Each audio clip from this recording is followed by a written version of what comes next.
Hey, what's up, comrades? We're here for another book series. This book series is the Dragonlance series, not 45 books of the Dragonlance series. Hell no. Fuck that. Most of those books are bad. No lie. But the first three, the original three, Dragons of Autumn, Twilight, which is what we're going to start with today, and then in a week or two, I don't remember how I have this scheduled out, but at some point in the next couple of weeks, we'll do Dragons of Winter, Twilight, and then Dragons of Spring Dawn. I think that's the titles. Wait, did I say Winter Twilight? No, it's Autumn Twilight, Winter Night? I don't know. We'll get there when we get there. Yeah, I'm pretty sure it's night. Anyway, these books are fucking excellent. They are like peak fantasy. Like if you like Lord of the Rings or any of that crazy Wheel of Time nonsense or anything else that's like high fantasy, like fun stuff, dragons, fucking wizards, clerics, and all that bullshit, this is excellent. You should read this series if you have not. I've read it multiple times. This is one of my favorite book series when I was growing up, and so I was like, oh, fuck it, I'm going to read it again and listen to it again because it's been a minute. And then talk about it here. So that's what we're going to do. So the book series opens up with... Uh-oh. My screen went blank. Oh, here we go. It starts off with the Canticle of the Dragon. And it sets up the whole world like very well. It's like a little poem. It talks about dragon tyrants that wrecked the world, and then there was a dragonlance that was created, carried by a holy knight, Huma, and that he was able to drive the evil dragons back to the gates of hell. And then after the dragons were driven back, a kingdom of humans was risen, and that they sought the powers of the god and became too much of a bunch of assholes, and so the gods turned their back on them and caused the cataclysm, which ended the era of the gods and began the era of the new gods. And that kind of gives you like the backstory of the last like 1,000 years of history here. All right, so then the book opens up after that with a prologue, and we get to meet Tika. Tika's like a cute 18. Don't worry, everybody, she's 18. Redheaded, freckled barmaid at the end of the last home. She's like admiring the place. It's old, but it's comfy. She's lived her whole life here. It's Solus, where the thing is, and the whole city of Solus is like built in the trees, which is super fun, like that Robin Hood movie with Calvin Klein? No, with what's his fuck? Anyway, Morgan Freeman's in it too. And then she's talking about, she kind of reminisces about how it's been kind of gloomy lately, and that she feels that there's something in the air or whatever. And then Otik, who's the owner, he comes out. They talk about the stuff and whatnot. And talk about the priests in the town, how they're preaching new gods, how there's talk of war, how they've been seeing hooded men out in the woods, and that everyone in the area is like really on edge about the whole situation. And we learned that he pretty much adopted Tika when her parents were disappeared or orphaned. They got killed or something, whatever. And then we find out that she's very pretty, as I mentioned, redheaded, and very fool, if you know what I'm talking about. Yeah, boy. Let's see. Then this old grizzled man like rolls in, like a very stereotypical wizard looking dude with like a gnarled staff and everything. He sasses them. Then he starts setting up a table with like 6 chairs. And Odik's like, "What are you doing?" Or no, Tika's like, "What are you doing?" And Odik's like, "Whatever, man. Just leave him alone. He's fine." And then let's see. And then the old man says some cryptic shit to Tika. And then yeah, and that ends the prologue. So then book 1, chapter 1. I'm not gonna really bring up the books again. It is split up into different like books within the book, but it's not really that important. Anyway, so chapter 1 begins. Flintfire Forge, who is a dwarf, a very typical dwarf. Think Gimli from Lord of the Rings, if you've read that or seen the movies. He's resting on a stump, and he's finally home.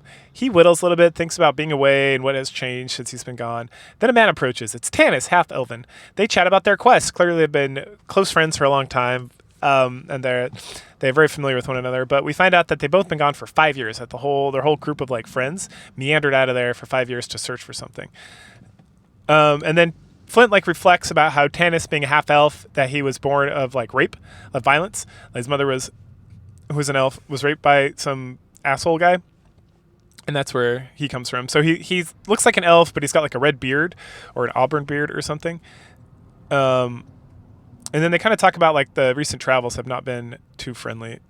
That Tanis grew the beard out. He didn't have one before because the area he was traveling, it was not friendly to elves at all. So then they talk about the Seeker guys, who are like the priests of the new religion in Solus and in the area, and how it seems like it's just like a fucking cult.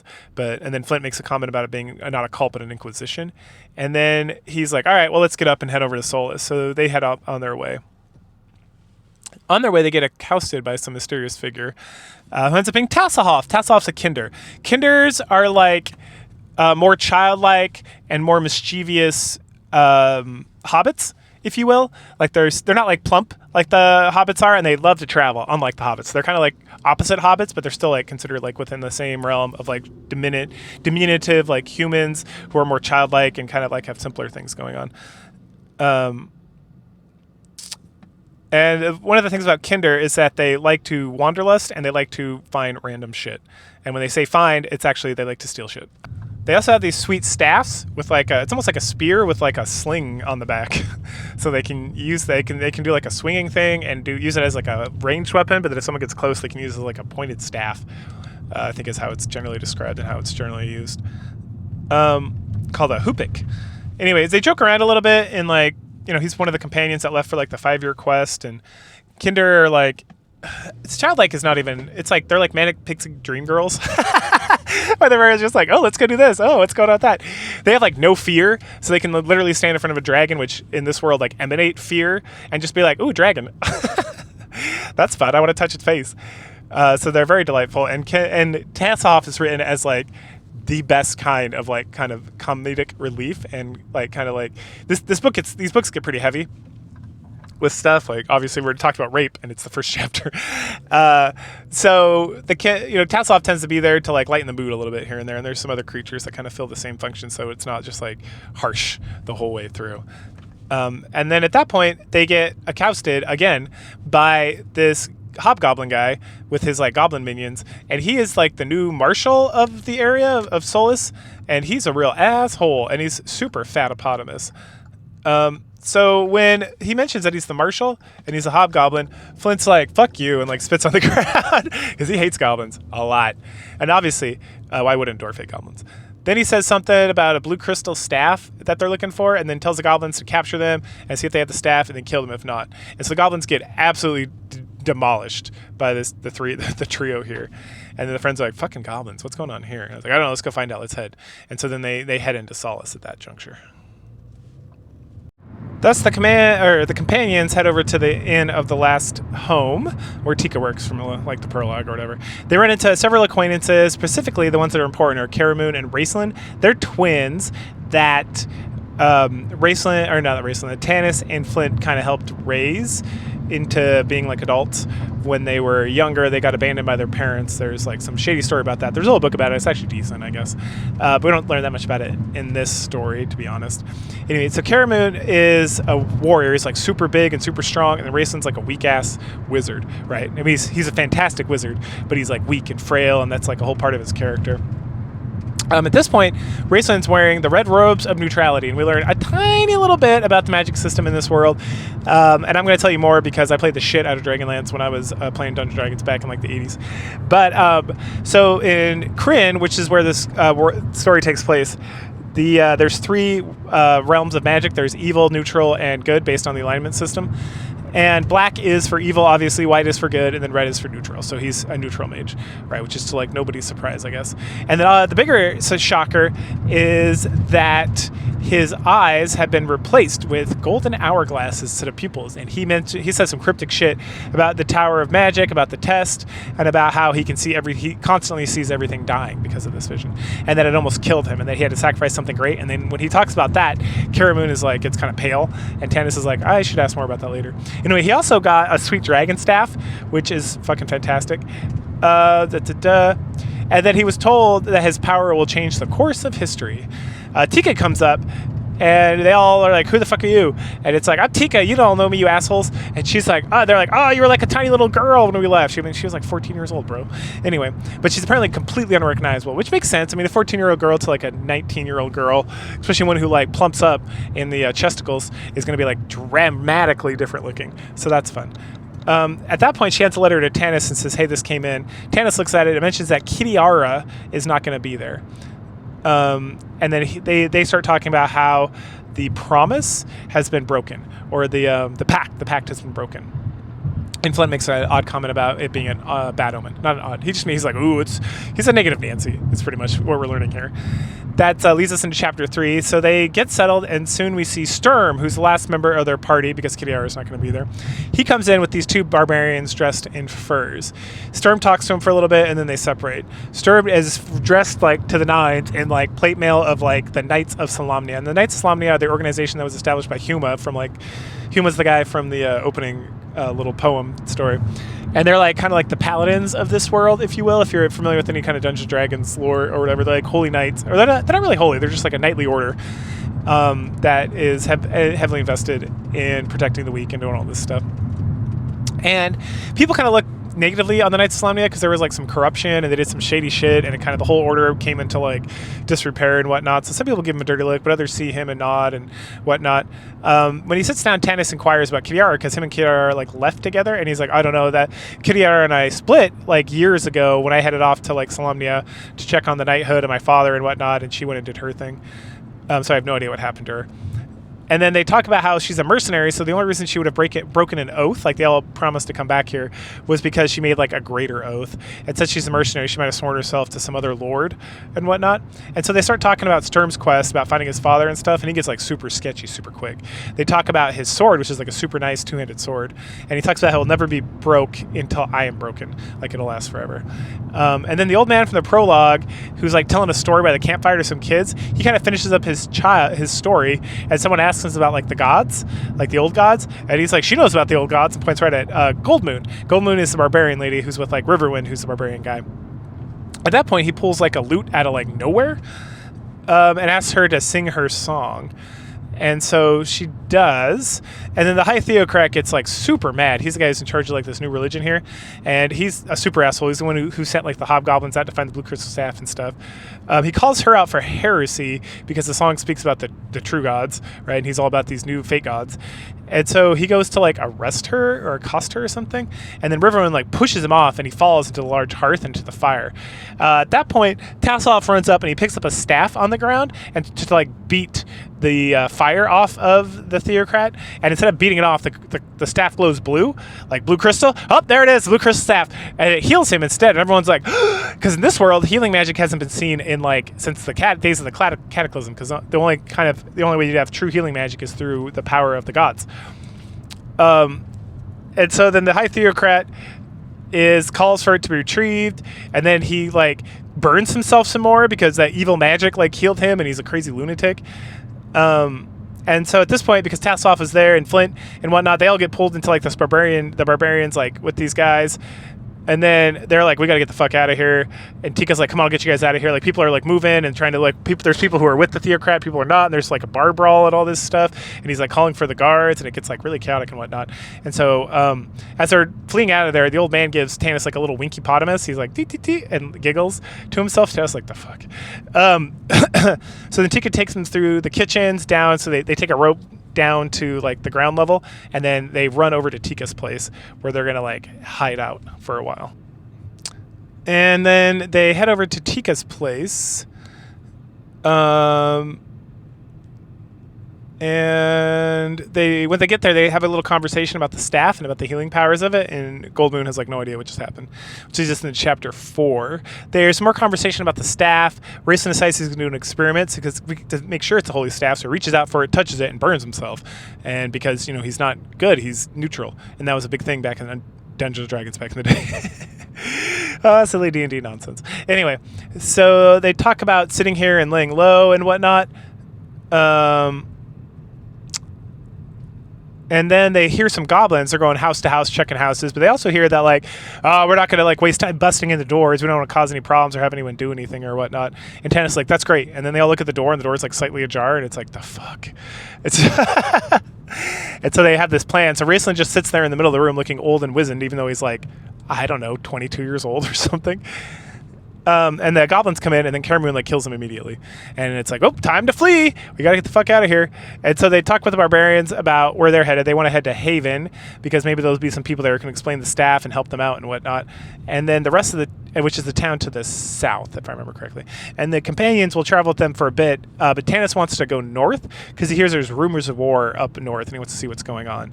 And then Raistlin kind of like jibes him about like wanting to see if he can catch Kitiara because she's probably wherever the war is going to be at, because that's her thing. She's like a mercenary fighter.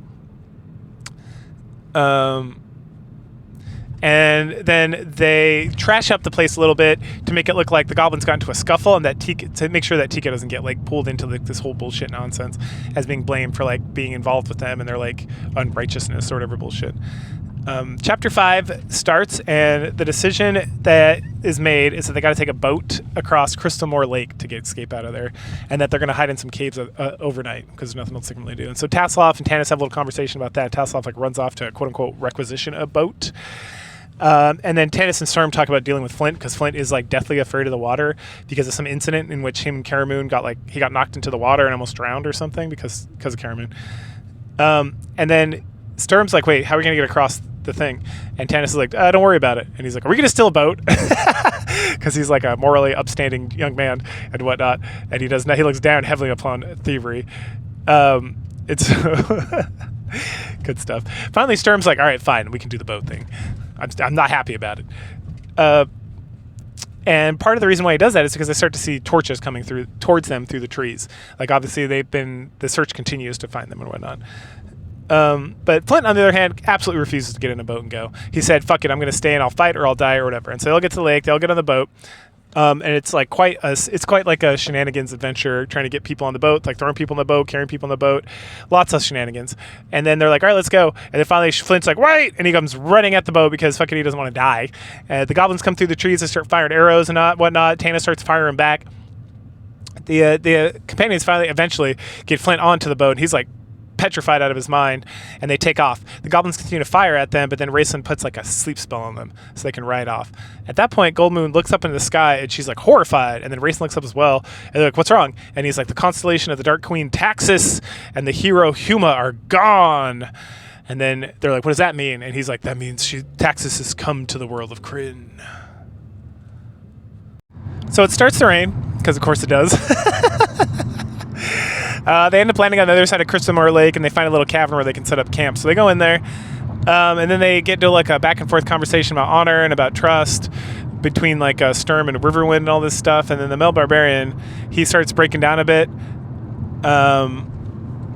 just like being sad, eponymous with everything and like everything that's going on and whatnot. And then while that's going on, Tanis kind of retires over a bit to speak with Tasselhoff about a ring that he acquired. Cause he's like, okay, cool, everything's settled here. And he meanders over after they get like the shift work at night, the guard duty set up, with Sturm going out first to be in the raid because he's like that kind of guy. And then Tanis sees that there's a ring that Tasselhoff has that was a gift to Tanis from a person, like an elf lady, that he knew back in the day. And he's like, oh, Tasselhoff, you found my ring. And Tasselhoff's like, oh yeah, it must have just fallen in my pocket. And then he inquires about maps of the area, and they look at some maps and whatnot. The next morning, everyone's pretty solemn. Flint and Tasselhoff are like fucking around, and then Sturm yells at them because he's an asshole. And then they talk about what they're going to do next. And there's no good paths. There's goblins down one. They can head back to the plains. The barbarians don't want to do that because that's an old issue. So I guess they're going to Haven. And because maybe the Seekers there will be less of an asshole than like the priests of like the new gods that were in Solace and all that stuff. And at some point they talk about, or I think Raistlin brings up like the Ghost Forest, and then Tanis is like, well, this really is like, the staff is Goldmoon, so she should decide. So what do you want to do? And she's like, I want to go to Haven. So then they cut their way through some thicket on their way to Haven. They're trying to take like a shortcut, so they're avoiding some of the roads and whatnot. And at that point, Goldmoon tells us her story. She talks about she was in love with Riverwind, but his family got banished because they believed in the old gods, and the old gods haven't been around because they were like, there's like some weird barbarian mythology about the old gods, and so they got cast out. And then Riverwind wanted to like marry Goldmoon, and he was told like, hey, if you can find proof of the old gods, we can make it happen. So then Riverwind wandered around for a long time and was gone. And then one day he talks about how he was about to die from like exhaustion when a woman came to him and gave him the blue crystal staff and like healed him. And when he returned, but the chief couldn't do anything with the staff, probably because he was neutral and not good.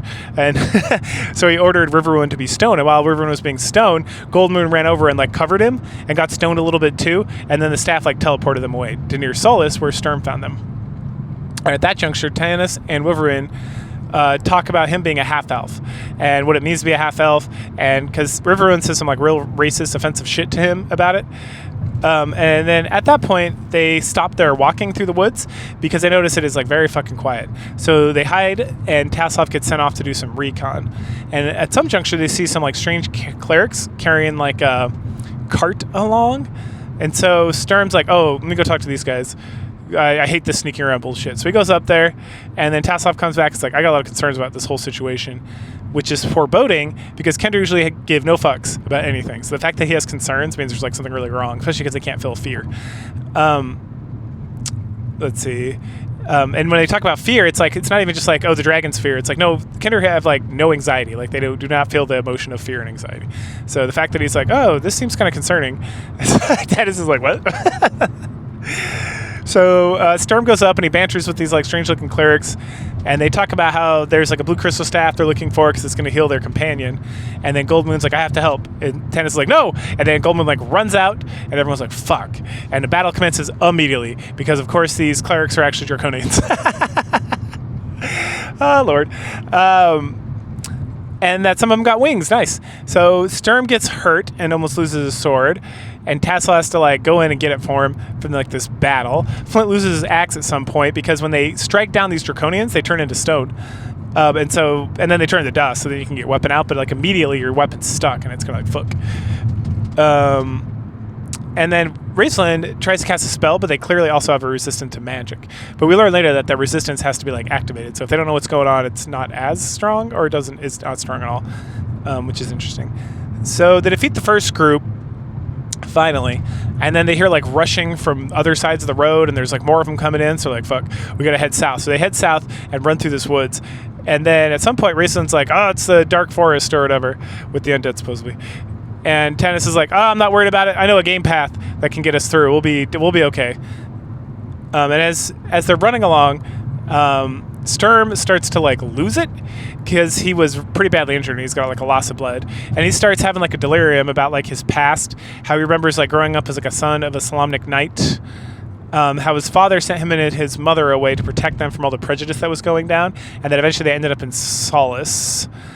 Where Sturm made friends with Caramoon because they were both like big dudes, so like fighting and stuff, which is cool. And that his mother was too haughty and thought she was so much better than the people in Solace, so made no friends, didn't try to make any connections with anybody. And eventually she died, and she died alone. At that point, Tanis and Flint, who were like they're like heterosexual life partners at this juncture. And when I say life, it's not like a full life because like obviously they for hundreds of years, but for like a bit of time, they just like were broing out and living together. But they kind of like took in Sturm and Caramoon and Raceland and were like raising them and training them to be fighters and like hanging out with them and doing stuff. And at some point, Kitiara came back from like a mercenary trip and she joined them, and eventually Tasslehoff like stumbled into their group, and that's how they all came to be together. And they traveled around the countryside with, while Dad, Flint, was like doing his metalworking stuff, and they just like had adventures and did like fun like kid stuff, right? Like the Goonies or something. But that eventually they got to a point where they were like concerned, and they all felt like strong, and they needed to like search for the true gods, the old gods. And so that's when they made like their pact, their vow, or their oath. They made an oath to travel for 5 years looking for signs of the old gods, and they were returned to Solace, and that's at the beginning of the book, right? Okay. And that Sturm, he went off to Kitiara, and then like he split and traveled north to the home of like his family's ancient like castle, and he found that it was completely ruined. But inside, he was able to get the sword and the armor, the Solamnic armor, that was his father's. And then let's see. But there were no other like Knights of Solemnity around. He couldn't find anybody, and then he's thinking about like the legend of Huma, and at some point he sees a white stag. No one else sees this white stag. And everyone thinks he's hallucinating because he's still kind of like having a rough go at things. And so at some point, Tanis like recalls that there was a similar experience that his like elf lady friend had who gave him the ring. And so he's like, no, we have to believe Sturm. Like this creature does exist. We just can't see it because we're not worthy or some bullshit. And then Gold Moon's like, I also believe him. So then that kind of takes care of everybody. So then Stag leads them through the forest safely through like the dark woods. They bypass all the dragon, all the Dragonman traps. They get to like an overlook and they see there's like a whole army of Draconians over there. And they were able to completely avoid its patrols by following the Stag, which is awesome. And then they're like, oh, that's so great. And they turn around and the path they'd taken to follow the Stag has completely disappeared. So it was all magic shit, which is great. So then they continue to move forward because Sturm is still leading them on. Oh, no, sorry. I apologize. I got confused. I see this in my notes. I don't know why I forgot about this. But that was not the Undead Woods. That was not the scary, scary woods. This is just some, like, woods.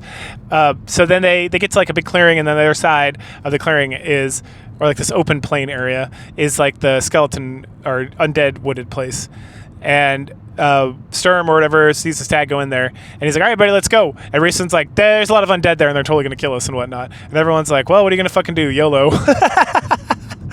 So then they move to the forest, and when they get in there, they start walking around, and they find like this beautiful, peaceful forest. And they're like, how the fuck is this the undead forest? This is great. They find this beautiful glade, and they get to resting. And then Caramoon, who's like feeling a lot better, is talking about going to hunt for food and stuff, and Raceland's like, you better not fucking eat anything here. And then Caramoon's like, come on, and then Raceland calls them like fools. And then as the sun sets, they get surrounded by undead warriors. Wah, wah, wah. So then Raceland uses some magic to connect with the leader of the undead guys to speak for him. So essentially he uses some magic to like give him protection so that he can get possessed.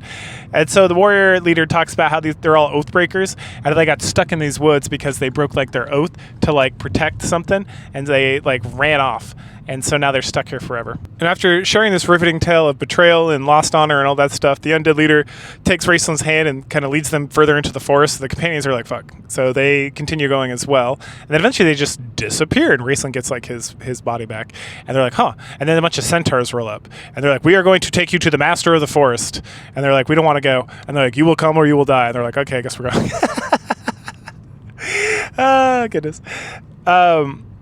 And so they get ridden around on the back of the centaurs for a little bit, and then they get to like the spot where the forest master is supposed to be, and then they realize like all the weapons just like magically disappeared, and except the blue crystal staff. And as they're standing around being like flummoxed about the whole situation, they hear a voice, and it's the voice of the forest master, who's a unicorn. Baller! I love this fucking book. It's so god damn it, it's so good. One point I note that I have an issue with is they refer to the unicorn as a woman, which is heresy, because everyone knows that unicorn's a male. But whatever. Anyway, it's still great. So she gives them a feast, and everyone feels a lot better. Like they got like magic food and all that stuff. And then Raceland ruins the vibe by bringing up the Draconians and the war. And the unicorn mentions that the Draconians are not from this world. That's right. They're from some sort of evil plane of existence. And then Raceland explains that, or asks about how they're related to like the constellations disappearing and whatnot. And the unicorn tells them that they need to move towards Zaxxarath, that it's an old ruins from before the cataclysmic days, and that there's a treasure there that they will need in order to like save the world or whatever. And that to keep it out of the dragon's reach, and that they need to get this treasure, and they need to keep it out of the reach of the dragon. Yeah, no, the Draconians, who are also looking for it. They discuss this, and then they discuss what people want to do and whatnot. And the barbarians, like Goldmoon and Riverwind, are like, we got to go do this. And then Sturm's like, I will go too. I will rejoin. I want to rejoin the Knights of Solamnia in the north, but I'm going to stick around for now and make sure this goes down. And then the rest are like, well, Tanis, you're the leader. And he's like, we're going to go. And they're like, I sounds good. At that juncture, the forest master summons some Pegasi that they come down. I know, so much fucking horse action here. It's fantastic. It's like, and they all hop on, and the Pegasi take them to like Zaxxarath. While they're flying, they all get like magic sleep, so they get good magic food and they get good magic sleep, so everyone's feeling pretty good. Then Tanis wakes up, and they're on a plane nearby, like the barbarian plains, essentially. And he's like, what's going on? And this is not the mountain where Zaxxarath is, so what's going on? And the Pegasus leader, like all the other Pegasi are gone, but the Pegasus leader is like, oh, I was watching over you. There's like way too much fucking evil going on over there, and so we're not going to go over there, because fuck that noise. But yeah, you got to get over there. You got 2 days. You got to find... I can't remember when they tell them what they're looking for, but you got to go find that treasure, like, immediately. And so you better scoot, get your friends up, and get going. He then takes off. Then Tanis looks off in the distance and sees something, and is like, fuck. So he wakes Riverrun up, and Riverrun like screams into the air, waking up the rest of them. And it's because his village is destroyed. And then we get like, a day later or like later on in the evening, Tanis is recalling what they saw. So that's an interesting way. I thought it was very well written. It was kind of odd at first, and I was like, oh wait, I see what's going on. This is like in the past. So Tanis recalls the awful scene, like there's children, women, men, everyone's slaughtered, people are burned to death, like the whole thing's burned to the ground. There's dust on everything from like the ash from all the do it. There's dead draconians. The ashes from the dead draconians who like turned to stone and then turned to ash. They find some hobgoblins hung up as well. And these hobgoblins, there's a note, and it's a warning about disobeying Vermigard. Ooh, who's Vermigard? Yes, who is Vermigard? We'll get to him later. He apparently is like the leader of this army or something, and he's very angry if you disobey him, because then you're going to die and be shown like an example. And the whole crew is like completely shocked about what they see at the village. And so after they kind of like sit around and deal with that for a little bit, they push themselves forwards because they need to get to Zaxxaroth and get this treasure before the Draconians get it. So then later on in the night, Tanis gets awoken because he's like screaming out and having nightmares and stuff, obviously, because they just like buried children and stuff. And then Riverrun is the one who wakes him up because obviously he can't sleep either. So then they chit chat for a little bit. They wake everybody else up, and then they keep heading north. Eventually they reach this swampy area, which they're super concerned about getting through, but that's okay. Riverrun knows the path because dun dun dun, he's been here before. And this is where he got the staff. He doesn't fully remember everything, but he does everything looks very familiar to him. But shortly it becomes clear that Zaxxaroth is the place where he got the staff. So they continue to travel, and then him and Goldmoon start having a fight because all of a sudden, and this I was like having a hard time following what was going on here because it was like, oh, lovey-dovey, everything's great, everything's good. And then all of a sudden he has like an issue with her being like the chieftain's daughter, and they start getting into an argument about it. And I'm like, hold up. And I'm like, you like flip back a few chapters, and you're like, he is well aware that she's the chieftain's daughter, and they've been together like like there's some issue, I guess. And the whole thing didn't make much sense. Like I feel like this is the poorest writing of the entire like book, maybe the whole trilogy. Because it's like, okay, so the order of events for Riverrun is that he wanted to marry Goldmoon because she saw him and fell in love, and he fell in love. But then the chief wouldn't let her unless he found some proof of the true gods. So he left on a journey. He eventually ended up in Zaxxaroth here, as we shortly find out. Got the staff of the blue crystal staff from like somebody we'll soon be introduced to, and then got rested, came back to the village, showed the staff. Staff didn't work on the king, and so people started like stoning him, and then Goldmoon went to protect him because she loves him, and then they got teleported out of there. All right, so and then now they get into like a weird argument about like him leaving Goldmoon and then coming back and her being like the chieftain's daughter and not Goldmoon anymore. And I'm like, bro, you were back for like 15 seconds. Got stoned, and this girl who like is not the Goldmoon you left, but like the chieftain's daughter, like literally threw herself over you to save your life, and then you both got teleported ahead, and now you're like butthurt because I don't know, she changed. Like the fuck. But yeah, also, let's not forget, they're like 30 years old. Like at some point, someone mentions Goldmoon mentions that she's like 32 years old or something, which means Riverrun's also at bare minimum like in his late 20s, right? Like even if she is older than him.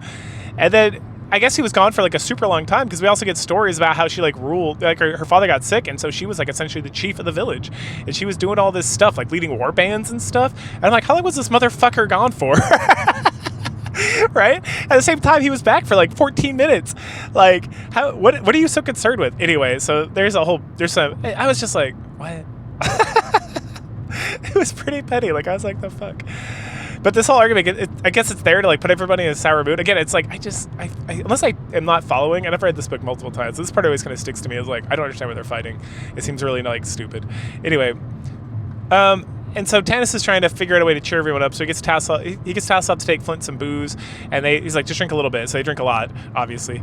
And so Tassel and Flint like run off ahead of each other, and they run right into like a draconian ambush. And this time it's mages. But Flint is so drunk he like falls into the swamp water or something. And then Tassel, who notices that these mages are casting a spell, he also jumps down into the swamp water.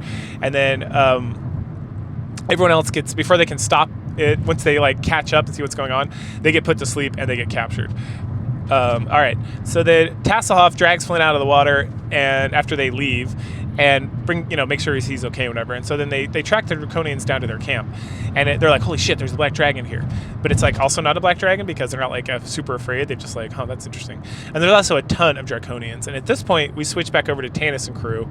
They wake up in the cages. and they see that Raceland was poisoned and that he's dying with poison. So they try to reason with the Draconians to get the staff so they can heal him of the poison. And the Draconians like, you're all gonna die, fuck you.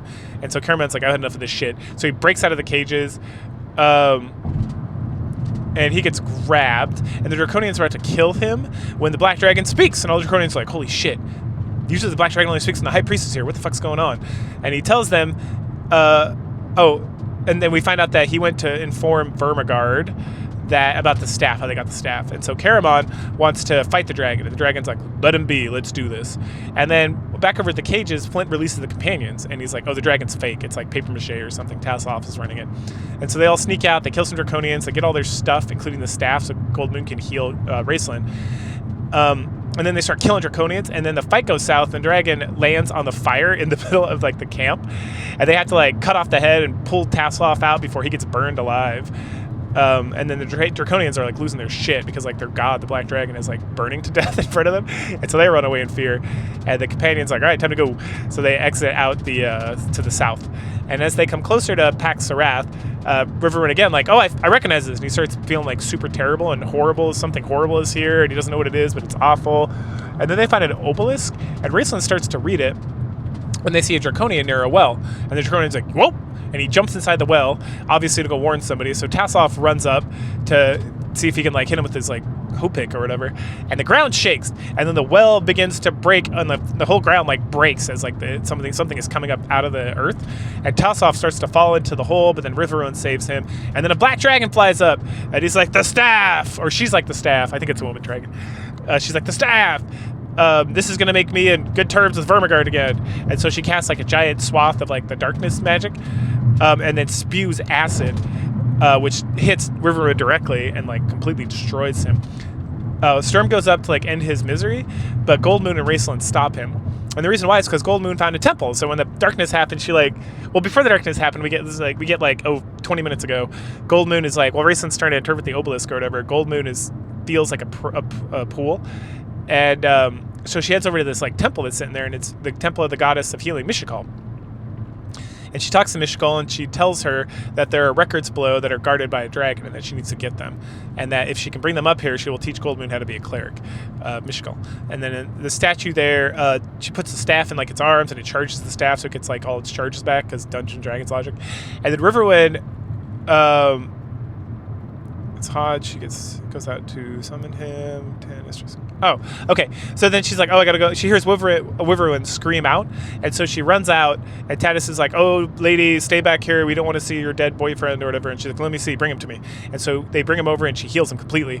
And then everyone gets like healed, and all their tension gets released with the staff. And then she fills them in on like their quest and Mishikal and the distant Mishikal and all that stuff. And they decide that they're going to head down to Zaxxarath because that's the item they need to get that the unicorn was telling them about before. Some of the boys are skeptical about the whole situation, and Gold Moon keeps trying to tell them that, like, hey, we're in the Temple of Mishikal, she's going to protect us, she's a true goddess, like, there's nothing they can do, and they're like, we're still going to keep watch, and she's like, all right, whatever, fuck you guys. And then as they're trying to do watch, Mishikal puts them to sleep anyway, because fuck you guys, she's going to do what she wants. They did wake up the next morning feeling super refreshed. They head down into the city of Zaxxarath. There's some back and forth about random bullshit. And then soon they come to some caverns, and they run into a bunch of Gullidorfs. Gullidorfs are like a race that's only specific to Kryn in like the Dungeons & Dragons world, and they're like goofy ass dwarfs who live in like garbage, and they are like, I don't know, they're super goofy. They're like comic relief. And then we find at this point that Flint hates Gullidorfs because at some point they captured him in like that several years where they're out doing their little quests and held him prisoner, and he's like, fuck these Gullidorfs, I'm gonna kill them all. And then so Raceland's like, hold up, I'll take care of this. And so these like Gullidorf guards are like very skeptical, and Raceland does some like magic bullshit and then casts a charm spell on all of them. And they're like, oh, we love you so much. And then they tell them about the situation, and it's not the most accurate because Gullidorfs are just kind of, part of their thing is like they're stupid, like their IQ is very low. So like it'll be like, how many guards are there? And they'll hold up two fingers and say like 12, or they'll hold up two fingers and say like 7, and you're like, the fuck, right? So you can't like rely on them too much, and it's just because they're like, their intelligent quotient is like 7 years old. So anyway, so they get like a very vague understanding of what's going on. But they also know that there are draconians here and there are dragons, and that they are guarding a lot of stuff. So obviously they're going to go to the dragon's hoard because that's most likely where the discs of Mishkal are. And then they tell them the Gullydorfs have like a secret passage that can take them over there. So the companions follow the Gullydorf to like this elevator system they have with like pots and stuff. In my head, it's like giant cauldrons, but I don't know if that's exactly what she's trying to get across. Margaret Wise, when she writes this, or Trace Hickman as well. Probably Trace Hickman, because he wrote the original Dungeons & Dragons like module that this is based on. And I think the elevator system's there when I played it like 35 years ago. Jesus. Anyway. And so how it works is Gullydorfs like jump into one pot, it lifts the pot up, and then they climb out, and then the elevator goes back up, and it's this whole system of like pulleys, and it's like a ancient medieval elevator system that they constructed. So of course shenanigans ensue, and the shenanigans include like going up and down the shaft, fighting draconians, Raistlin uses like his thralls to help with this. Eventually we get introduced to Bobo, who's like the main Gullydorf, and she's completely in love with Raistlin despite the charm spell, like with the charm spell, but also keeps going after the charm spell. And she keeps talking about how she wants to take him to the boss Gullydorf. I can't remember his name off the top of my head. It's in these notes later on. And so they have to solve like the puzzle shaft situation while killing draconians, and then they head to like the secret passage, and Bobo uses quote unquote magic, which Tassoff points out is just a lever. It's magic it is. And then they head to another area where Bobo offers Raistlin a cure for his cough, which is like eating a lizard or drinking a lizard's piss or some crazy thing like that. Anyway, so they continue on their journey. They have to travel further down to the city. Bobo points out that draconians think they are headed up, and so they're going to go up there and be distracted, which she's right, 100%. So they move further down and eventually run into the dragon in its lair. And the dragon is like meandering about its lair, talking to one of the draconian leaders, and they discuss the individuals, quote unquote, the individuals in the city, which are the companions. And the dragon is very upset they didn't die to her like acid attack, but more upset that the draconians lost them because she knows about the fighting that's already occurred. She figures, rightly so, that they are here for the discs of Mishkal, and that they're going to have to move them along with the draconians are going to move to Paxtureth. I can't remember. I think something like that. Anyway, well, that's where Verminard is, and they find out that he is a cleric as well, to some dark goddess or god, and that she wants to take the companions alive and the staff and the disc to him to kind of get back in his favor. And so she tells the draconians to not kill them, but to capture them. So Bobo continues to lead them to Fudge. That's his name. Fudge is the head Gullydorf guy. At this point, we get some backstory on Zaxaroth. There's like after the Colosseum. After the Cataclysm, the Gullydorfs were the only ones left alive in Zaxaroth, and so they were like, excellent, this is great, we can have a good life here doing nothing. And so they did. And then the Fudge family took over at some point because they're the ones who like invented the elevator thing, which made him like chief, or like his ancestors chief, and he just carried it forward. And everything was great until the Draconians came and like enslaved all of them. And since then, Fudge has been trying to figure out how to get rid of the dragon. And he's thinking, maybe the companions can help me with that, as he's very sly. And then it's pointed out that he's a lot more sly than Tanis and the companions give him credit for, which Flint has pointed out in the past. So they talk to Fudge, tell him what their plans are, and go to rest. And Fudge decides that he's going to try to gain some of the dragon's favor by betraying them. A little bit later, while the companions are like resting, Sturm and Tanis have a conversation about how obviously Fudge is going to betray them. Oh well, what can you do about it? We got to keep moving forward and get this shit done. So at this point, Goldmoon and Rivermoon have a talk and resolve their previous like strange argument that they were having. So they're back to being in love and everything's great and whatnot. They have a nice little chat about their past and whatnot. They decide that, so then there's, okay, how are we going to do this? We're going to plan. Okay, so Raistlin's going to go with Bobo, or Boo Boo, and they're going to cause a distraction. And Raistlin makes Karamoon promise to get him a spell book from the Dragon's Hoard. It's the spell book of Fistandantilus, which is, he wants it like really, really, really bad, and he has to like cajole Karamoon to get him. And then Karamoon's like, what kind of, and Raistlin's like, shut up, just give me the fucking book, don't ask questions. And so he's like, okay. So they split up. Raistlin follows Bobo. They get to like the Gullydorf city to cause distraction, and there's nobody there. And then Raistlin's like, oh, well, guess I'm going to die. Oh, Lord. And then, so we head over to where the companions are, the rest of them, and they finish their count, because they're supposed to count to like 500 or something, and then the distraction will begin. And then they head to the dragon's lair, and they don't hear any sound of the distraction, and then they get hit with the darkness spell. Ruh-roh. So because they're like underground or something, taking some secret passage. So when they head up, they find the dragon holding Raistlin hostage. She demands the staff, and the Gold Moon's like, all right, I'll bring it up. And they're like, no, Gold Moon. And she's like, no, it's fine. And so because someone, it might have been Raceland, makes some comment about like what happened when he tried to grab it, or someone, and they're like, oh yeah. So then Tanis is supposed to like make sure Riverwind doesn't run up, and then Sturm is like, I will accompany you, my lady, because he's like a proper French knight from like back in the day, right? Like he's a paladin. And so she's like, okay. So she goes up, and he's like, and the female dragon lady's like, give me the staff. And she's like, here you go. Or she's like, I will never give you the staff. And then she smashes it on the dragon, which creates this like crazy blue. This part's fucking awesome, by the way. It creates this crazy blue flame that completely envelops and destroys the dragon, and also envelops Goldmoon. And and then the whole horde starts like lighting up with this like blue flame, and Sturm has to like leap back, and then the whole thing starts like collapsing or whatever, like the whole cavern. And like, I don't know why this happened, to be completely honest, because like the dragon was like thrashing around. It just like got caught up in blue flame, and then it's like now the whole place is caving in, and it's like, but why? Was the dragon's magical presence keeping this place like afloat? I don't think so. But after like 1,000 years, or whenever the cataclysm took place, it's like finally the whole thing's gonna like come down on itself. And Riverwind is in complete shock. Raceland is like on the ground, like kind of on fire because he was riding under the dragon, and he's trying to find this book of Fistandantilus, and he's like searching around. Eventually, all the companions are like, all right, fuck, dude, let's get going. They grab Riverwind, they get Raceland, they pull Tasselhoff out of like the treasure hoard because he's obviously dived in there to get some goodies because he's fucking crazy. And then they have to fight some draconians, and at some point Riverwind like finally like wakes up from his like his shock and just goes on like he uses his barbarian rage skill, which they didn't have in second edition when this came out, or I think it was advanced in it wasn't in second edition. And just kills a whole lot of them, and they get in the elevator, and then they head up and they kill a couple more draconians before they're able to flee. And then once they get to the top, they rush forward to the Temple of Mishakal, because that's the one place that's like unaffected by this earthquake and stuff. And Tanis has to like really sass Riverwind to get him to stop being such a bitch, because he's like, it's time to die, and it's like, no, motherfucker. And then he pushes Tanis away, and we learn that the Knights of Solemnia also love suicide. And so he's like, hey man, let him kill himself. Tanis like, shut the fuck up, Sturm. Anyway, they're all able to escape, and then Riverwind's just like crying out and being sad.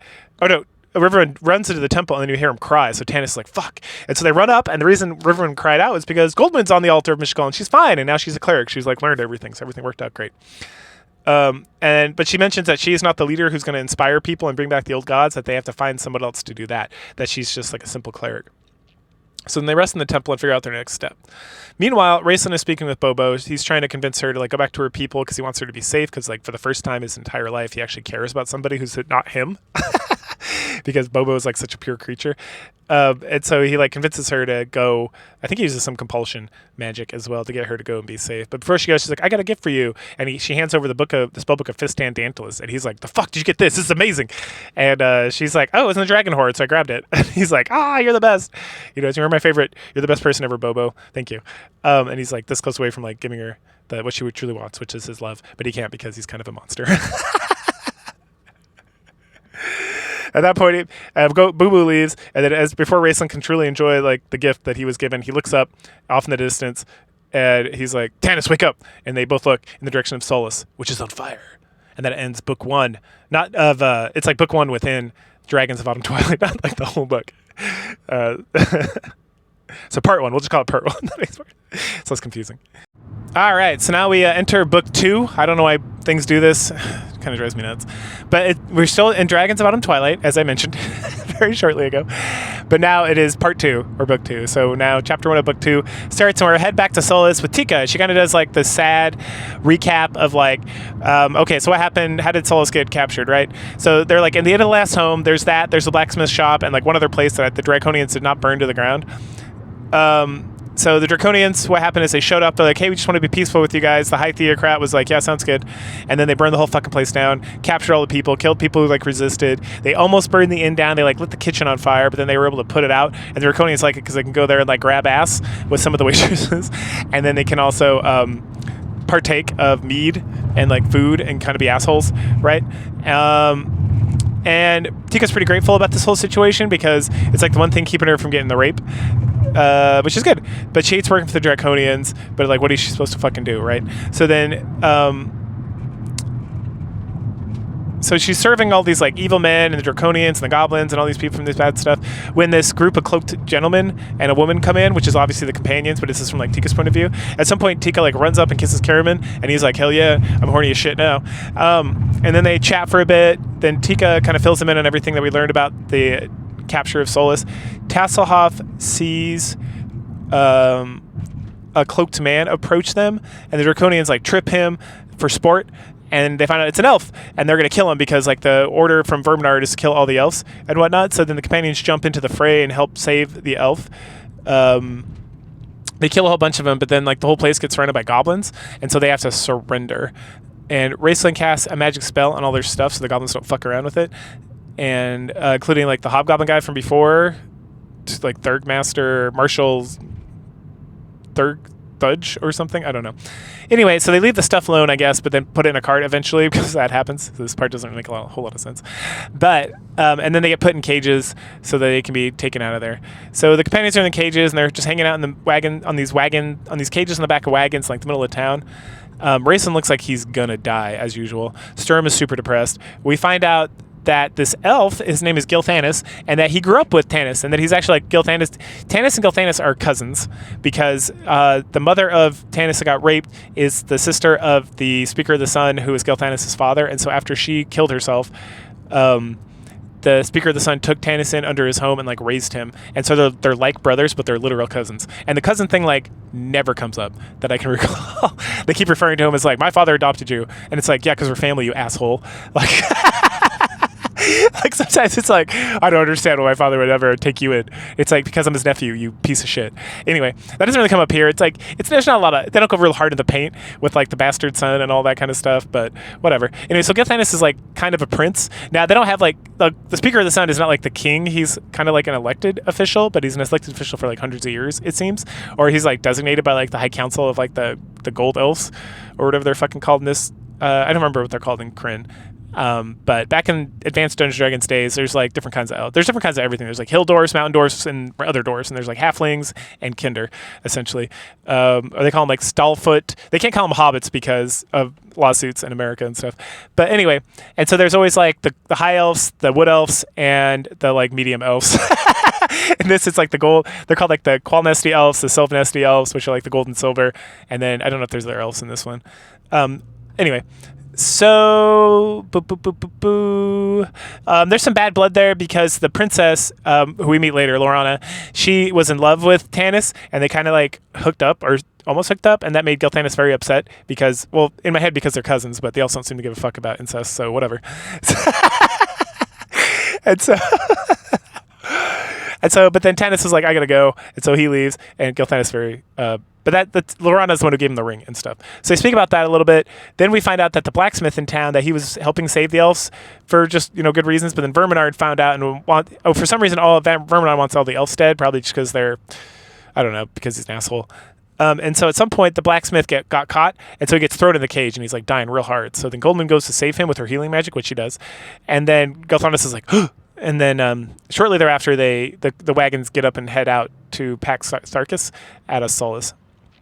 On the way, they run into the old man from the prologue, who's clearly like more than meets the eye, and he's like arguing with a tree, which is based. So they throw him in a cage as well, throw him into that cage. He cures Raceland somehow, like whispers some cryptic shit to him, says something about Fist and Antilus, like now's not the time and whatnot, and then Raceland gets up and he's like, okay, I'm doing good.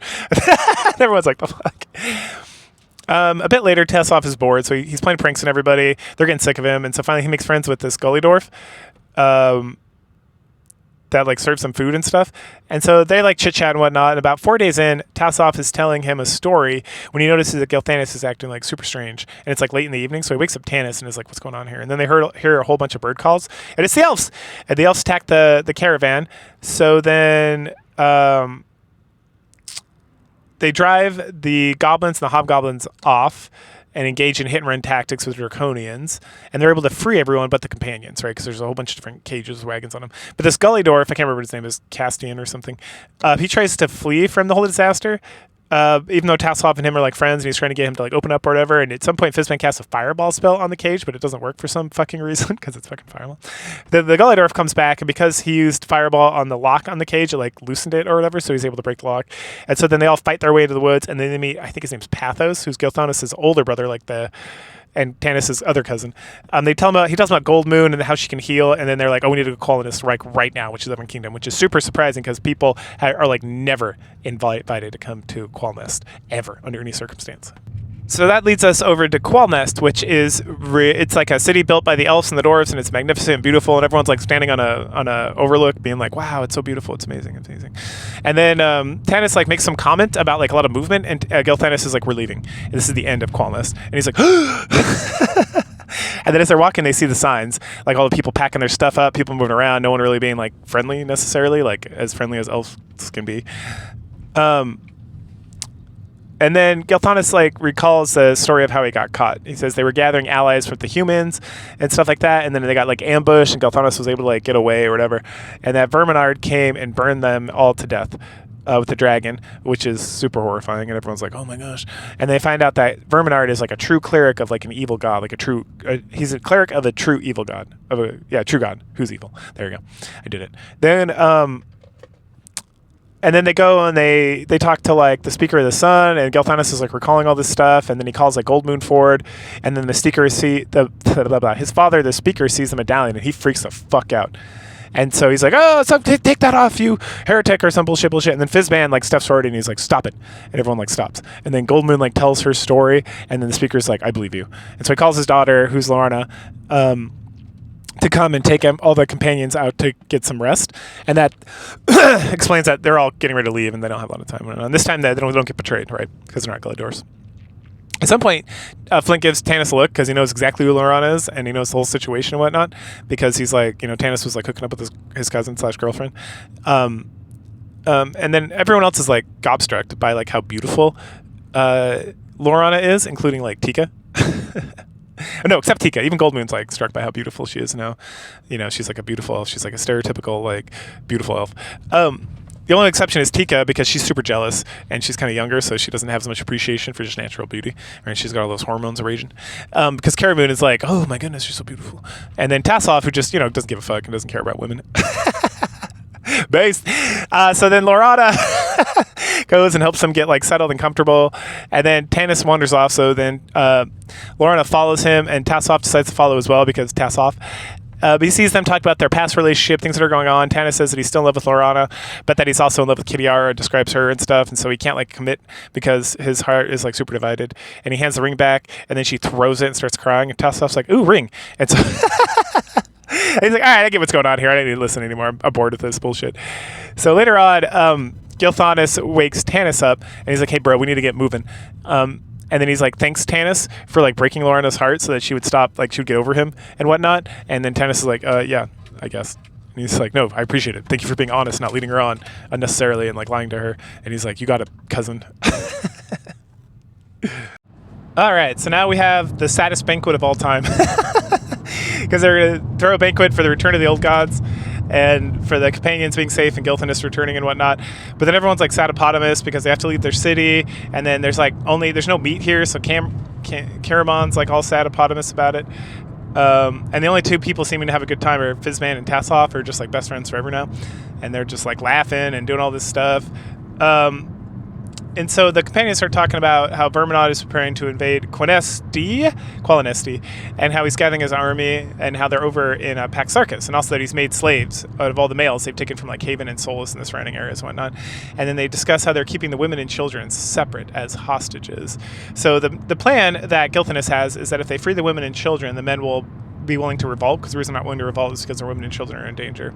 And this will provide an opportunity for the elves to escape. But also, you help the humans, so it's like two purposes in one. The elves are doing it for a very selfish reason, but yeah, there you go. And then there's some caves in the mountain up there where the humans can go and hide for the winter that will keep them safe and away from like the dragon armies and whatnot. So he's going to go with... So Gilthanos is like, "All right, let's go. I'm going to take you guys over to the mines and whatnot." And at some point, Tanis wants to split the party, send some people with, like Raceland, for example, with the elves, and the rest can come because it's like so dangerous. And Raceland's like, go fuck yourself, I'm coming. And then Goldmoon says the person I'm looking for, I feel from Mishakal, is like with the slaves, so we're going as well. And then the rest argue, and they finally decide they're just going to stay together, including Tika. So then they head off to Pax Tharkis. Fizban says something that shakes Tanis, like something about like the future and some whatever. He then asks Raceland about it in mercenary language, about like Fizban, is Fizban no more, is he special? It basically confirms that Fizban does what he fucking wants, he's going to come, and that he has more power than we could ever imagine. And that Raceland can't exactly put his finger on it, but Fizban definitely has some like deep-seated strength and power. And there's nothing we can do to stop him. If he wants to come, he's gonna come. So it's time for sleep. Caramon and Sturm talk to Tanis about Gil Thanos at some point, how they don't trust him. Tanis gets mad, they argue about racism and stuff, and then they hug it out. Later that night, Loretta comes to see Tanis. He almost kills her because she sneaks up on him in the middle of the night, and he's like a hardened mercenary at this point. They chat, he talks about getting very aroused, but then he like casts her off anyway and says like she's to stop acting like a child or something.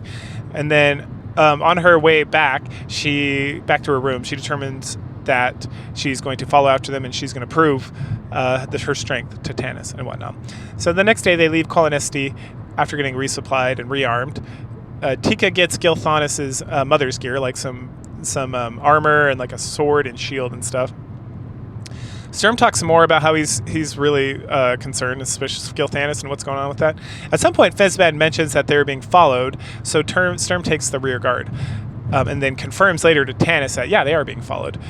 And then they run into an injured man who's like laying in a pile of like corpses or whatever. And he talks about how his group was attacked by Draconians and that they fought and they won, but then he kind of passed. Oh, no. So then the companions, while they're trying to help this guy, they get attacked and then they beat the Draconians and win. And then Tika like shield bashes somebody real good. And at some point, Cameron has to save her, and then Caramon gets all hot and horny and is about to like run off with Tika to fuck her after they kiss, and Raceland's like, hold your horses, motherfucker, like you're not gonna rape this child, are you? And she's 18, everybody, don't worry about it. But we find out later that Caramon, during this phase, he's talking about he's like very driven by lust and he's gotta like step away and whatnot. And later on, Goldmoon comes up to Caramon. Does that happen here? Or Caramon, and it's like, hey buddy, hold on, does it happen later? Oh, okay. No, it comes up later. We'll talk about that then. Okay. So then after all that, Gil Thanos talks about the others, how he thinks that guy is a traitor. And then eventually they find their way over to Pax Tharkis. That guy's name is Eben. We learn that Pax Tharkis is an ancient elven and Dwarven like castle, that it was part of like the Kinslayer Wars, and that the king stayed here and like ruled over like the Sylvanesti and Qualinesti elves or something. And that the Dwarven structure is very good, and that, Flint being here is going to be very helpful in like working their way around traps and secret doors and stuff. And that when this thing was built, the dwarfs and the elves were very friendly, but not anymore after the Kinslayer Wars, which, yeah. And that the Kinslayer War, we find out, is when the Sylvanesti and the Qualinesti elves like separated into two different factions. So they get up to the entrance, and then they have an argument about taking the front door to Pax Tharkis or this like secret way that Gil Thanos knows about. And again, it's like the whole point, the thing with like Gil Thanos being like a traitor possibly, or being a betrayer, keeps coming up. And honestly, I'm like, I don't get it. But they're really trying to hype on that the Gil Thanos is possibly a traitor or whatnot. And it gets sillier later when it's like, obviously if there's a traitor, it's going to be this guy you just randomly found in like a pile of corpses who's like, okay, that your Draconians were still like hanging about, and then they ambushed you essentially. He's like, oh, thanks for your help, brethren. Like, I have no wounds on me whatsoever, but I was asleep in this pile of corpses for reasons unknown. Okay. Anyway, so this place is called, the secret entrance is called the Silmori. I don't exactly know why. It's some elven bullshit.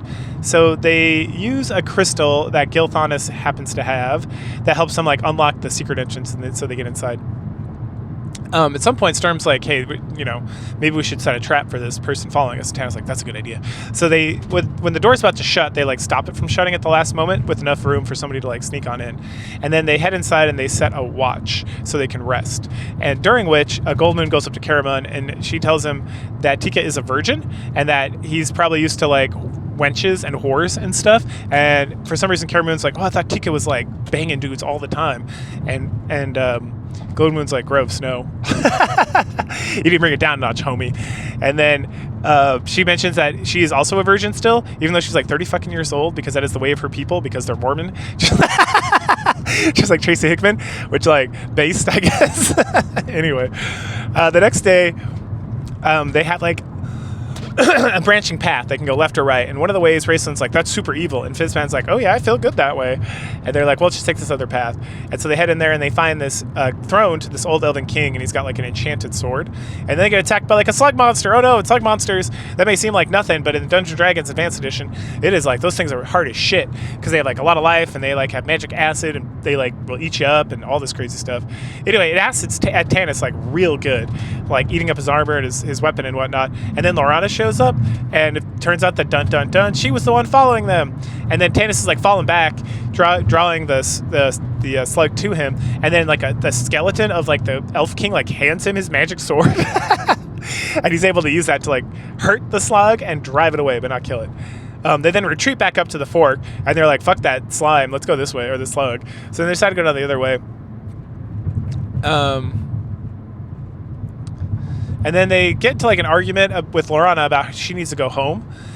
Mostly Tanis and Galthanis are like, girl, you need to get the fuck out of here. You can't be doing this. And the Racen's like, cut this bullshit out. We don't have time to escort her out of here. She's just got to come. We got shit to do here. And they're like, all right, Racen, you're right. You're always right. And he is. And then so the companions head down that path. They get to some undead, and they're like, oh, fuck, this is the evil I felt. And then Gold Moon comes with Fizban's help, and they, like, send them all back to their eternal rest, which is awesome. And then they pass, like, not one, not two, but, like, several secret doors and fake secret doors. And then Flint gets his moment to shine in this book because he's, like, barely in it. And he keeps talking about, like, oh, here we go. I found another secret door. No, this is a false secret door and whatnot. And then, he doesn't always, like, open them, but he gets, like, Raceland to use, like, magic, or Tassoff to use his, like, thieving skills to like unlock the doors and whatnot. And eventually they find the treasury of the dead elf king, and Racen's like, let's get the fuck out of here right now. And immediately, because the companions are like considering stealing some treasure, they get attacked by a dark elf banshee. Ooh, banshee, scary shit. So Racen is like, I told you assholes not to go in this fucking room, now we gotta run. And so he reaches inside himself to like hold back the banshee, and he hears like a hidden voice, which is most likely Fistandantilus. We don't get further confirmation or non-confirmation in this book. And he casts some sort of like holding spell or protection spell on a door so that the banshee can't get out, but it completely like drains him and knocks him out completely. They continue to head through the secret passage, which puts them in the cellar of Pax Tharkus. And they're like, all right, everything's great. Unfortunately, at that point, they realize that Tassoff and Fizban are not around. Where are Tassoff and Fizban? Tassoff is like confused by everything that's going on with the banshee because again he can't feel fear, so he's like, huh, what's going on? And then at some point Fizban's like, over here, Tassoff, and he's like, okay. So they travel for a bit, they climb up these chains, it's all super dark and stuff, and then Tassoff's like, oh, where's everybody else? And Fizban's like, oh, they'll be okay, don't worry about them. And Tassoff's like, okay. So he takes a little nap. He wakes up, and it seems that him and Fizban are stuck as they walk around in the dark. Elsewhere, with the companions, they have Flint is very upset about Tassoff not being there, and Tanis is also concerned, and he thinks more and more about how like Tassoff is like he's not just like the lovable sidekick, he is like the heart and soul of the companions. So like when everyone else is sad, Tassoff's like having a good time and laughing, and like he kind of keeps the spirits up, and that he's very important for everybody, just like enjoying life a little bit more. More concerning is that people keep getting like concerned about Galthanis being a spy, and also he has to worry about like Eben as well. And then it seems like there's like Lorana and Tanis are like, there's no way Galthanis is a spy or a betrayer, and then all the humans like Sturm and Cameron are like, there's no way, and like and Eben are like, he is a spy, and then like, what about him? He could be a spy. And then Tika's like, I don't know, and it's like, so it's very like racially drawn. Anyway, so they're like, whatever, we'll figure it out later. So they talk about plans. Galthanis has a bunch of maps, and he continues to he reiterates the idea that they're going to go get in with the women, rescue the women and children, which will get the men to help. And then he talks about how the women are held here, and then the children are held over here, and then the children are actually being guarded by an old red dragon. And then we go elsewhere, which is now we're with the red dragon, Ember. He's got like two names. I think it's one's like Pyrex, and then one's Ember or Pyro or some bullshit. Anyway, I'm going to call him Ember. So he is a red dragon. He got assigned to Verminard by his queen, Taxis. I don't think she ever gets named in this book, to be completely honest, but she's like the goddess of dragons. She's like a giant Hydra dragon with all the chromatic heads. We'll get to there later. His whole thing is that he was sent here specifically to find a jeweled man, and this jeweled man is like the most important thing because it's like the thing that's going to assure Taxis's victory or not, or whatever. And that all this other bullshit about the Qualinasti elves and taking human slaves and Pax Tharkus stuff, he's like, this is all bullshit. He doesn't give a fuck about. Because the gem man is the only thing that's important. But Verminard doesn't know about the gem man because he's not given all the information. But he has to hang out with the Verminard, and he hates him, and Verminard hates him, but they're like excellent fighters together and stuff. And so Verminard is standing at like a table working on battle plans for Qualinasti when the hobgoblin Fudge was the Gulladorf. Taskmaster Toad? I don't remember. Anyway, the hobgoblin from like all the way at the beginning of the book, who was like the soulless guy who kidnapped or put in prison the companions earlier, he shows up. He's got a couple prisoners. He's got a Gullidorf. He's got Seston, the one who helped free the companions, and some homeless bum. And then Ember is like immediately like, oh, that's a gem man. That's the motherfucker I'm looking for. And so he's like watching quietly because he doesn't want to alert Verminar that that's a more important thing. Verminar is like, Gullidorf, you can go be dragon food. Off with you. Fuck you. And then send the man to the mines. And then he leaves. And then Ember stews for a little bit. At this point, he's transformed to human at some point, like polymorphed himself to a human form instead of dragon form. And he's like standing around thinking, walking back and forth. Because he's like, I need to figure out how to get this gem man out of here without letting Verminode know about anything. And then a Draconian comes in, and he's like, the traitor has a message for you. The companions are here, and they're hiding. And the Ember's like, good, I want you to bring him here.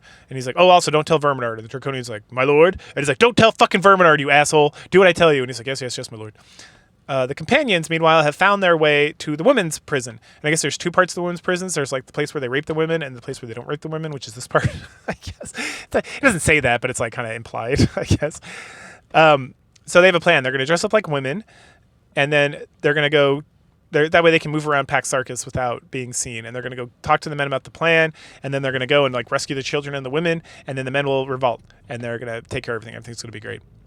And they find out that the dragon guarding the children, whose name is Flamestrike, she's like Grandma Dragon. She's like 1 billion years old, and she's got like rotted teeth, and she's like missing an eye, and she's kind of crazy. And she thinks like the human children are like her children that she lost in like the ancient battle, like the 1,000-year-old battle with Homa and stuff when the dragons actually lived on Earth. So she's like old as shit. And she loves and takes care of the children like they're her own. So she's not going to be a problem at all. Like the head woman here, I forget her name, was like, oh no, she's great. Don't worry about her. So the companions just like women and prepare to leave, aside from Raceland, who's like, I'm tired. I'm going to stay here. And so they head over to the men area, and then we get like later, there's a whole lot of arguing. They like talked about the true gods. They talked about everything. They talked about freeing the men, and then like the Seekers don't like it. And people are like on the Seekers side, but some people are on the companion side. And there's like people from Solus, people from Haven. Like everyone's like arguing and having like a back and forth. And then eventually this older man who's like sick and dying is like, oh, may I speak to your cleric? I want to hear about the true gods before I die. And so Golden comes up and she heals him of like this deathly disease or like a wasting disorder or whatever. And then he becomes, his name's like Elliston, I think. And he's the one that Golden was looking for, that Mishkol sent to. He's going to be like the priest of, God damn it. What is the good god, like the head good god? It's like, it's not Palladium.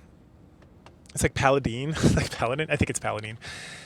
He becomes like a cleric. He uses the Disc of Mishkol to like reach out to Paladin and become like his cleric and like be the leader who's going to like lead everyone back to the true gods or whatever. Because it's like, he's not like the Jesus Christ. He's like the, like Golden Moon's like the John the Baptist. If you're a Christian, that's make more sense.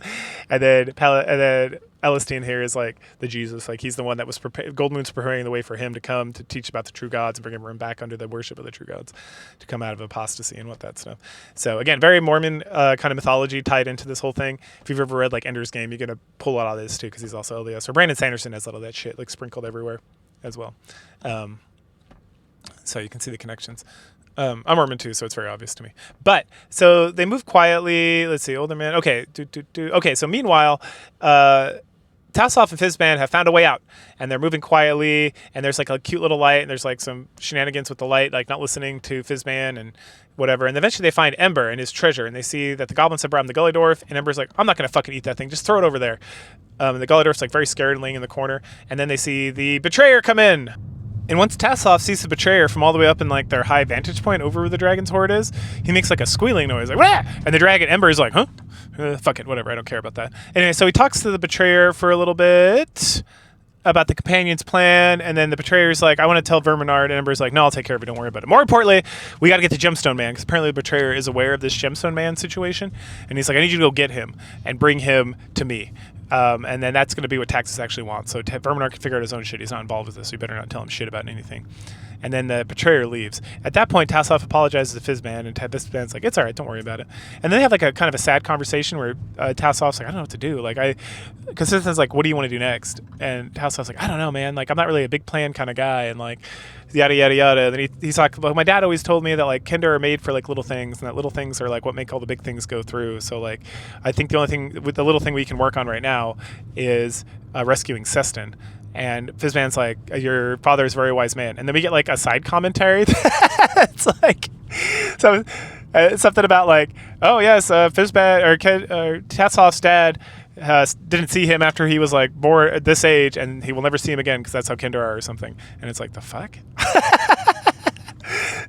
And it's like, you really got to get that like Dragons of Kryn guidebook from like 1982 whatever, to get like a full rundown of like Kender and how they act, because you're like, what?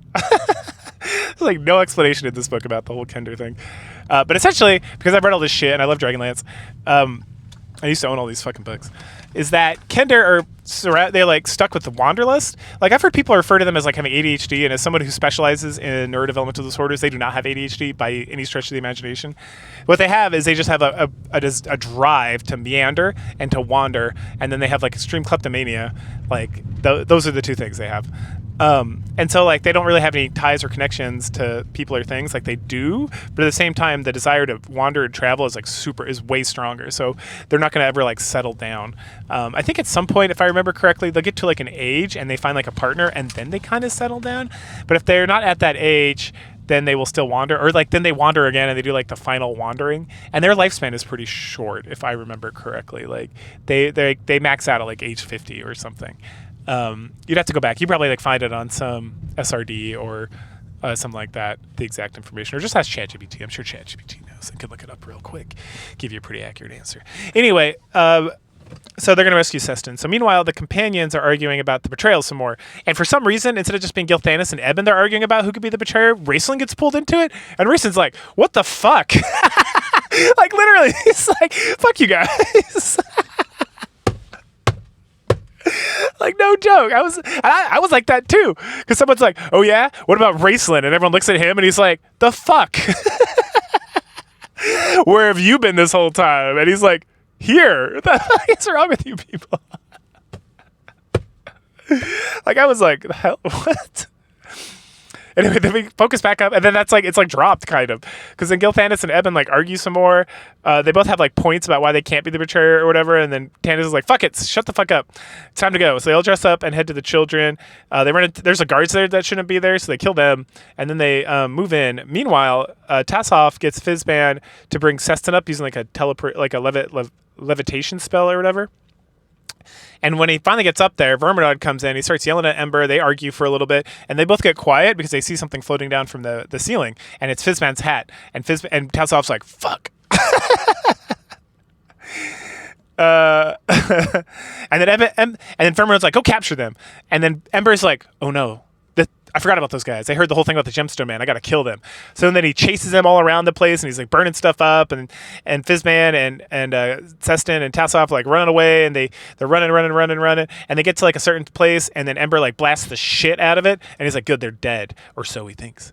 Because Tassov, Seston, and Fizban, they're fine. Well, they're not fine. They're falling. And as they're falling, it seems like Fizban is casting a Featherfall spell, but before he can finish it, he crashes in the ground and dies. But the spell goes off well enough to create like a whole bunch of feathers, so that Tassov and Seston fall into like the pile of feathers, and they're okay. Elsewhere, the companions are meeting with Firestrike, the grandma dragon guarding the children. They're like, oh yes, take the children out to do their play because a storm is coming or whatever, and she's very nice and genial, and Tanis is like, oh, I can see she's like super fucking old, like the fuck. And all of a sudden they all start hearing like a noise, and that noise is Tanis's sword, which Raceland like is like, it's Wormslayer, and everyone's like, what? Especially Sturm. He's like, you knew this was called Wormslayer the whole time, traitor? And Raceland's like, shut the fuck up, knight. Anyway, so Tanis has to rip it off, and then Firestrike's like, something, and then he holds her at bay while they gather the children to leave, and then the children, when they come out, they're like, hey, leave grandma alone. And he's like, I'm not going to hurt your grandma, like, get the fuck out of here. They're like, okay, you promise? He's like, goddamn, yeah, I promise, fuck. And then Raceland sticks behind, he's like, let me help you out, buddy. And he's like, absolutely. And so then Raceland does some magic spell to like cast like darkness or something, so that Grandma Dragon can't hear them, and they all run out to the courtyard, and then the courtyard is like complete chaos, because the men were supposed to go pick up weapons and start fighting, but instead they are like in the courtyard reuniting with their families. And then Sturm and Tanis both realize at the same time, when they notice that Eben is gone, that like, oh fuck, Eben was a traitor the whole time. And it's like, yeah, of course he was a fucking traitor, you dumbasses. Meanwhile, we switch over to his perspective, and he is running, So it's like earlier on, he like left the companions with the children situation, ran over to the mines, was like, oh, hey, Tannis had a change of heart. He wants everyone to go do this thing. And then as Estinian or whatever, the priest of Paladine, he is like, no, that's not with the plan. We got to stick with the plan. But everyone like wants to be with their families. So they run off. And then he grabs a gemstone man. And he's like, I'm going to go hide out in the woods and I'll come back later and give him Ember after everything's kind of settled down so we don't get hurt. But then it's like, we had the whole thing where he was like from a rich merchant family. They fell in hard times, so he became a mercenary. And at some point he gained the favor of Verminard. And then more importantly, gained the favor of Ember. And then he got pulled into like the gemstone plans and he like worships Taxus now and all this stuff. Yeah, Elistine, I think is the guy's name. Okay, so then as he's running to the exit, Tannis and Sturm see him, and they're able to start getting people in order, and then they run, and they grab him, and as Sturm grabs Eben, the gemstone man grabs Sturm, and then his shirt gets pulled off somehow, and he has a giant gemstone in the middle, and it's green, and Raislin's like, it's evil! And he's like, I've never seen such evil magic before. Meanwhile, Verminard is like, bursts into the courtyard of... Verminard gets on Ember's back. He's like, let's fucking take care of this, and then we're going to go take care of this Qualinesti thing. Like, I'm tired of this bullshit. And Ember's like, we are agreed. And so then they burst out of, like, where they're at. Like, it sounds like they burst straight out of the ground. And everyone's frozen with fear because fucking dragon. And he's like, and then Verminard is above everybody. You will all die. I will kill every one of you. I will kill every man, woman, and child. And then Firestrike hears, like, he's going to kill children. And she's like, nah, bitch. And so... And she bursts out and starts fighting Ember, which knocks Verminard off, but he doesn't fall that far apparently because he just lands and he's fine. And then all the people are finally able to like organize themselves and like escape while like Firestrike's fighting Ember, and then the companions like surround Verminard because it's time to motherfucking fight. And here's the final battle. So while Ember and Firestrike are fighting above, Raistlin, Cameron, and Sturm and Tannis encircle Verminard, and Verminard beats the shit out of him. He uses like his magic powers to like curse them, give them blindness. He's like surprised. He's got his like mace thing. He's like getting them all real good. And then right as he's about to like smash Sturm to death, Goldmoon grabs his hand and like throws him off because he feels the power of like good magic, and he's like, the fuck? Like it completely stuns him and throws him off his game and like dispels some of the magic. I guess she casts like a dispel magic or breaks his concentration or whatever Dungeon Dragons rules they had back then. And then at the same time, Taxus is like, she's like, the fuck is that? And then she catches something out of the corner of her eye. Like literally, it's like up in the heavens. And it's like, she notices that Paladin's like awoken and he's coming. And she's like, oh fuck, I'm not ready to fight that guy. And so she nopes out of there. Like a bitch. Oh, Lord. Leaving Verminard on his own devices, and he's like, ruh-roh. And so everyone comes over and like grabs Goldmoon and like pushes her out of the way so he can like take the brunt of his attack, and then Sturm and Tannis move in on him and like kill the shit out of him. And then meanwhile on the dragons, Firestrike is she's like, oh, I'm almost dead. This guy's killing the shit out of me. And then she's like, aha, he moved into the mountain. Now I will kill him. And then she kamikaze strikes him and kills both of them. The end. It was dope. It was pretty hype, not gonna lie. Anyway, so then we get the epilogue, which is a wedding between Wyvern and Goldmoon. It's super cute. Everyone's like, oh, cute traditions, bows. They create their own little gifts for each other, and everyone's celebrating, aside from Raistlin, who's like off in the corner. And so Tannis goes to talk to him while everyone else is like dancing and eating and celebrating, and they're having a little chit chat. Tassoff, of course, goes to eavesdrop, and Raistlin's like super pessimistic about the future. He's like, these people are celebrating, but we're all dead. And then Tannis is like being more realistic about it, but still pretty down in the dumps about it. And then Tassoff's like, maybe I should be worried. They seem pretty down.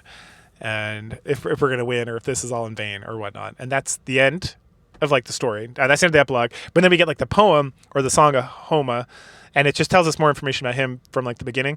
And it's like about the white stag, and then he met a silver dragon who was like a beautiful woman, and they fell in love, and they were going to have babies and stuff. But then he had to make a choice because he had to stop all the dragons. He had to like bring the dragon lances out. The dragon lances like don't discriminate or something, and so then he had to make the decision to like seal all the dragons and defeat Taxus, but it killed him and killed his lover, and that's the end of the book. So pretty fucking good. Join me again in a couple weeks, probably a couple weeks, for Dragons of Winter Night, I think is what it's called, which is the second one, which is like so fucking good. Like this is probably, I love this book. It's fantastic. There's a couple points where it's like, I don't understand, but this is probably the weakest of the trilogy. So it only gets better from here. So go ahead, like, share, subscribe, comment, and I will catch you guys later. Bye.